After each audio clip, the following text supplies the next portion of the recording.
আসসালামু আলাইকুম। আজকে যে রেসিপিটা নিয়ে আসছি দেখতে একটা শাকের মতো, এটার নাম হচ্ছে আমাদের দেশের ভাষায় বলে চুই শাক, আর আপনাদের ভাষায় কার কি বলে এটা অবশ্যই কমেন্টের মধ্যে জানাবেন। এটাকে চুই বলতে, এটা খুব টক পাতা, এই পাতাগুলো কিন্তু অনেকখানি টক হয়। চলুন তাহলে এই চুইটা আমি আজকে কীভাবে রান্না করব তা আপনাদের সাথে শেয়ার করব। চুই শাকগুলোকে আমি এখন কেটে পরিষ্কার করে নিয়ে আসছি। দেখুন, এইভাবে বড় বড় করেও নেওয়া যায়, ছোট করা লাগে না। ছোট করলে বেশি একেবারে নরম হয়ে থেতলে যায়, ভালো লাগে না। চুই শাকটাকে এভাবে রাখলে খেতে ভালো লাগে। চলুন তাহলে রান্না করবো এবার। ফার্স্ট আমার চুই শাকটা রান্না করতে লাগবে ছড়া। এই ছড়াটাকে আমি সিদ্ধ করে এভাবে আলুর মতো করে ছিলে নিয়েছি। আর বড় সাইজ যেটা, এটাকে একটু এভাবে ভেঙে দিতে হবে। ভেঙে নেওয়া হয়ে গেছে। এবার এখানে দিয়ে দেবো আমি পেঁয়াজ কুচি, আর এখানে লাগবে সামান্য পরিমাণ চিংড়ি মাছ। দিয়ে দিচ্ছি লবণ, হলুদের গুঁড়ি এবং মরিচের গুঁড়ি। মরিচটা কম দিবেন, এই শাকটার মধ্যে মরিচ বেশি দেওয়া লাগে না। এবার দিয়ে দেবো আমি পানি। এখানে কিন্তু প্রথমে কোনো তেল ইউজ করব না।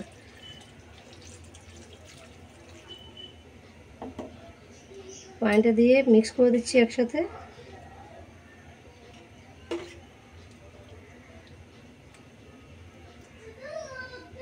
এরপর আমি চুলাটা দিয়ে দিচ্ছি।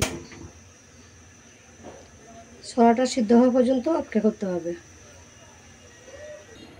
দেখুন, ছড়াটা সিদ্ধ হয়ে একেবারে গামাগামা এইভাবে ঝোলটাও টেনে টেনে গেছে। এ পর্যায়ে আমি দিয়ে দিব চুকা যে শাকগুলো আছে,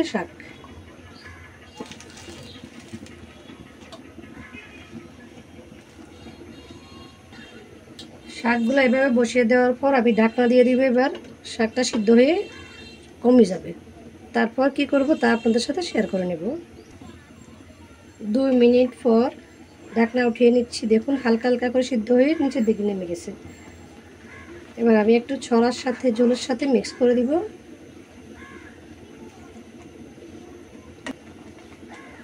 আমি একটু পানি দিয়ে দিব, কারণ এটা একেবারে শুকো শুকো খাওয়া নেওয়া, এটা একটু ঝোল ঝোল খেতে হয়।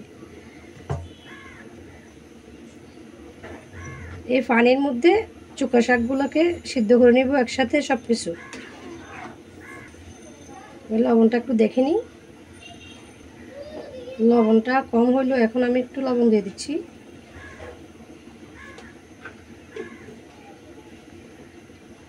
লবণ দিয়ে আবারও ঢাকনা দিয়ে দিচ্ছি।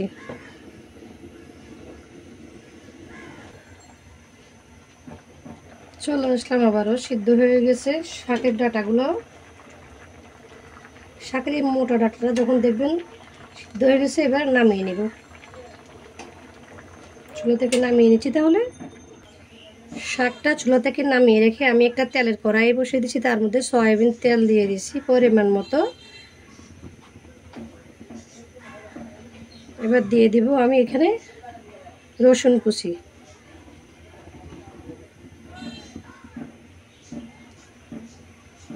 হালকা হালকা আস্তে আস্তে এগুলা একটু লাল লাল হলে তারপরে আমি নামিয়ে নিব চুলা থেকে।